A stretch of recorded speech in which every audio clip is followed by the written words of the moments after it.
سلامونه ستړي مشه وخت مو په خیر په مکړه دی اران ټي وی یوټیوب چینل څخه د نن ورځې تازه او مهم خبرونه ته د تحریک طالبان پاکستان په تازه بریدونو کې لاسو پاکستانی ملیشو عسکرو ته مرګ ژوبله واوښته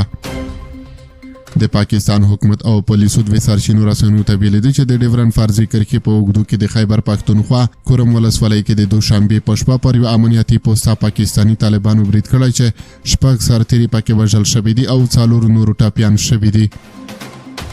د سهشنبې په ورځ د پاکستان د حکومت یو چارواکي وویل دوشنبه نه وخته لا 11 ډیر وسلوالو پر پوستي برید وکړ او په کورم ولسوالۍ کې د خیبر پښتونخوا یو قبایلي ولسوالۍ د درانه جګړه پیل شوه په وروستیو کې پاکستان د ډیورن فرضي کرښې په اوږدو کې د بریدونو له ډیروالي سره مخ دی چې وخت نه وخت پر پوځ خونړي بریدونه هم کیږي د کورم ولسوالۍ و دولتي چارواکي AFP خبري رسنۍ ته د نوم نه ښودلو په شرط ویلي شپږ امنیتي سرتیري وژل شوي دي 4 ټپیان دي او 2 وسلوال هم په جګړه کې وژل شوي دي د پاکستانی طالبانو ډله چې تحریک طالبان پاکستان یا TTP بلل کیږي لا ډیر وخت راهیسې په دغه سیمه کې فعاله ده او د بریدونو مسؤلیت یې منلی دی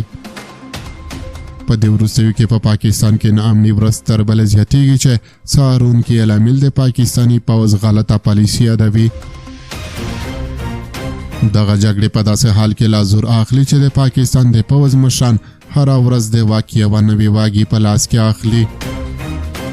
د پاکستان پر پوځ د ګاونډیو هیوادونو سربیره داخلي سیاسونو او ګوندونو هم کلکې نیوکې کوي چې پوځ ټول تمرکز یوازې د خپل واک په ساتلو کوي نه د پاکستان په خلکو